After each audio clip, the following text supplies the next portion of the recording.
ازيكم يا حبايبي؟ وحشتوني. عملت لكم النهارده السمبوسه وهوريكم تلفيها ازاي بكل سهوله، وحشوتين احلى من بعض. السمبوسه دي من اكتر الحاجات المحببه عند ولادنا وبيحبوها وعلى الفطار كمان بتبقى حاجه حلوه قوي. انا جبت السمبوسه بتاعتي بصراحه جاهزه، بقيت ماشيه بمبدا شراء العبد ولا تربيته. ده بقى ميكس جبن معاه قطع روز بيف، ممكن قطع سلامي، ممكن قطع رومي مدخن، ممكن قطع لانشون، ممكن اصلا شريحتين زيتون، وخلاص على كده وزي الفل. دي بقى جبنه قريش هرستها وحطيت عليها دقه زعتر، وحطيت عليها قطع فلفل اخضر وشرايح زيتون. وده بقى الماده اللاصقه بتاعتي اللي هو عباره عن معلقه دقيق معاها معلقه ميه كده، وبدوبها عشان الزق بيها حرف السمبوسه. بص يا ستي، بطبق السمبوسه بالشكل ده وبحط جواها الحشو بطريقه سهله جدا. انا هوريكي طريقتين لقفل السمبوسه او لحشو السمبوسه غير بعض. بصي، بودي يمين ارجع شمال وارجع تاني.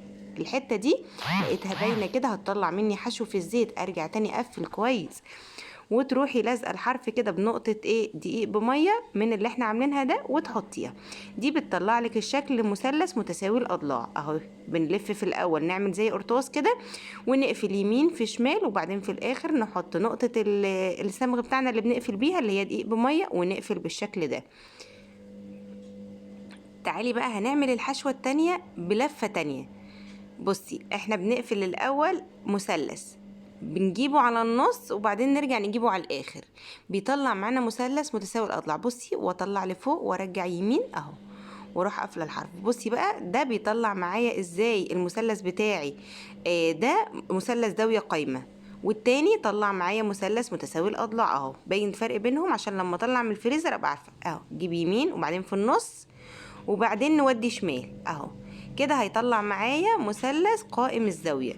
ده بعمل كل حشوة بشكل علشان خاطر ابقى عارفة وانا بطلع من الفريزر ان الحشوة دي هي اللي بالشكل ده، تسهل عليا ان انا ما بقاش تايهة وعارفة ايه بالظبط اللي عندي في الفريزر.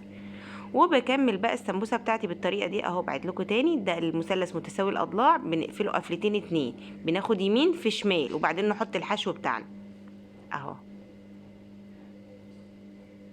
ونقفل الحرف بتاعه بكل سهولة. الموضوع سهل جدا، انا عمالة بكرر علشان تبقى باينة قدامكم. ده التطبيق اللي هي بتاعت المثلث قائم الزاوية.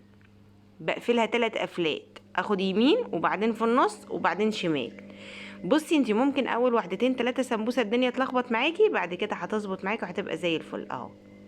ونقفل الحرف برضو بدقيق بمية، وبس كده بقت بكل سهولة معايا احلى سمبوسة.